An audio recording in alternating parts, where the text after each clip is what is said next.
स्वागत है आप सभी का एक न्यू वीडियो पर। देखिए आज की वीडियो में बात करेंगे अपन कि एमपी बोर्ड के सप्लीमेंट्री एग्जाम्स का रिजल्ट कब तक अनाउंस होगा। क्योंकि अगर आपने इस बार के एमपी बोर्ड के 10th और 12th के सप्लीमेंट्री एग्जाम दिए हैं तो आप सब यही वेट कर रहे होंगे कि आपका जो रिजल्ट है वो कब तक अनाउंस होगा, कब तक आपकी मार्कशीट आएगी। क्योंकि अगर आप अभी 10th में है तो आपको आगे 11th में एडमिशन करवाना होगा, अगर आप 12th में है तो आपको आगे किसी अच्छे कॉलेज में एडमिशन करवाना होगा। एंड ये सारी प्रोसेस अभी रनिंग में है, कहीं ऐसा ना हो कि ये प्रोसेस बंद हो जाए उसके बाद हमारा रिजल्ट है हमारा एडमिशन हो ही ना पाए। तो ऐसा कुछ भी नहीं होगा, पूरी इन्फॉर्मेशन मैं आपको आगे दूँगा कि आपका जो रिज़ल्ट है वो कब तक आ जाएगा, एक्सपेक्टेड टाइम आपको बता दूँगा। क्योंकि ये सारी चीज़ें डिपेंड करती हैं कॉपी चेकिंग पर। तो ये जो कॉपी चेकिंग है वो कब से स्टार्ट होगी, कहाँ पर कॉपी चेक की जाएँगी, आपके सेम डिस्ट्रिक्ट में की जाएँगी या फिर उनको ट्रांसफ़र किया जाएगा दूसरे डिस्ट्रिक्ट में?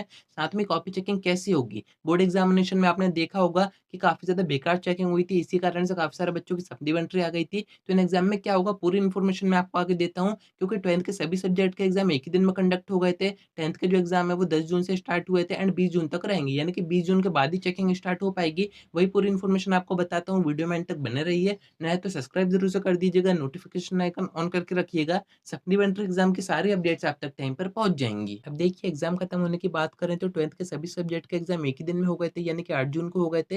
यानी कि 12th के बच्चे तो एग्ज़ाम से फ्री हो चुके हैं, वो यही वेट कर रहे हैं कि हमारा रिज़ल्ट कब तक अनाउंस होगा। बाकी 10th के एग्ज़ाम देखे जाएँ तो 10 जून से स्टार्ट हुए थे एंड अभी तक खत्म नहीं हुए हैं। यानी कि ये खत्म होंगे 20 तारीख को, 20 जून को। यानी कि आप ऐसा मान सकते हैं कि एमपी बोर्ड के सप्लीमेंट्री एग्ज़ाम 20 जून को खत्म होंगे। एंड आगे की जो प्रोसेस होगी, आपके रिज़ल्ट बनाने की जो प्रोसेस होगी वो 20 के बाद ही स्टार्ट होगी। क्योंकि आपको पता ही है आपका 10th और 12th का जो रिज़ल्ट है वो एक ही दिन अनाउंस किया जाता है। ऐसा तो है नहीं कि 12th के सभी सब्जेक्ट के एग्ज़ाम हो चुके हैं एक ही दिन में एंड उनकी कॉपीज़ भी कम है। जैसे ही उनकी कॉपी चेक हो जाएँगी, बच्चों का रिज़ल्ट बना दिया जाएगा एंड 12th का रिज़ल्ट अनाउंस कर दिया जाएगा। ऐसा कुछ भी नहीं होगा। 10th और 12th दोनों का जो रिज़ल्ट है वो सेम डे अनाउंस किया जाएगा। यानी कि आपको रुकना पड़ेगा 10th के बच्चों के चक्कर में, क्योंकि 10th के बच्चों के एग्ज़ाम अभी नहीं हुए हैं। उनके एग्ज़ाम होंगे 20 तारीख तक, उसके बाद ही प्रोसेस स्टार्ट होगी। तो कॉपी चेकिंग के बारे में मैं आपको बता देता हूँ। अगर आप ये सोच रहे हैं कि कॉपी चेकिंग भी 20 के बाद ही स्टार्ट होगी तो ऐसा नहीं होगा। 12th की कॉपी चेकिंग स्टार्ट हो चुकी है, क्योंकि आपके एग्ज़ाम एक ही दिन में हो गए थे। तो जिन भी सब्जेक्ट की आपकी कॉपीज़ आई हैं बोर्ड के पास, उनकी चेकिंग स्टार्ट कर दी गई है। चेकिंग की बात करें कि किस टाइप की चेकिंग की जा रही है, तो यहाँ पर आपको परेशान नहीं होना है। यहाँ पर थोड़े से स्ट्रिक्ट एक्शन दिख रहे हैं, क्योंकि कुछ गवर्नमेंट टीचर्स उनकी तरफ से इन्फॉर्मेशन आई है कि बोर्ड की तरफ से ऐसे आदेश दिए गए हैं कि इस बार प्रॉपर चेकिंग होनी चाहिए। क्योंकि आपने देखा होगा मेन बोर्ड एग्जामिनेशन में जो चेकिंग है वो काफ़ी ज़्यादा बेकार हुई थी। काफ़ी सारे बच्चों ने रीचेकिंग कराई, रीटोटल करवाई, उन्होंने अपनी आंसर बुक मँगाई। ये पाया गया कि बोर्ड के टीचर्स की तरफ से मिस्टेक की गई है चेकिंग में। कुछ क्वेश्चन में उनको नंबर ही नहीं दिए गए हैं, कुछ क्वेश्चन उनके चेक ही नहीं किए गए हैं। तो ऐसी मिस्टेक इन एग्ज़ाम में ना हो, इस कारण से बोर्ड ने ऊपर से आदेश भी दिए हैं कि इस बार से कॉपी चेकिंग ठीक से होनी चाहिए, वरना टीचर के ऊपर फाइन होगा। ख़ैर वो तो देखा जाएगा चेकिंग कैसी होती है, क्योंकि ये है एमपी बोर्ड, ये कहते कुछ है करते कुछ है। वो तो आप बोर्ड एग्ज़ामिनेशन के टाइम पर ही देख चुके होंगे कि ये क्या करते हैं, किस टाइप से चेकिंग करते हैं। ऊपर से ऑर्डर्स ऐसे दिए गए थे कि सॉफ्ट चेकिंग होनी है। बाकी सॉफ्ट चेकिंग के नाम पे इन्होंने क्या किया था, इतने सारे बच्चों का रिज़ल्ट खराब कर दिया। कुछ बच्चों के आंसर ही चेक नहीं किए, काफ़ी ज़्यादा मिस्टेक हुई है चेकिंग में। तो ये कैसी सॉफ्ट चेकिंग है? तो वो तो रिज़ल्ट आएगा तभी अपन देख पाएँगे। अभी मैं आपको बता देता हूँ कि चेकिंग स्टार्ट हो चुकी है। ऐसा नहीं है कि चेकिंग भी 20 के बाद ही स्टार्ट होगी। जो बच्चे 12th में थे उनकी कॉपी चेकिंग स्टार्ट हो चुकी है। आपका जो डेटा है, जो भी आपके नंबर्स वगैरह हैं वो रिकॉर्ड में चढ़ाए जा रहे हैं। जैसे ही 10th के एग्ज़ाम खत्म हो जाएँगे, 10th की कॉपी चेकिंग स्टार्ट होगी।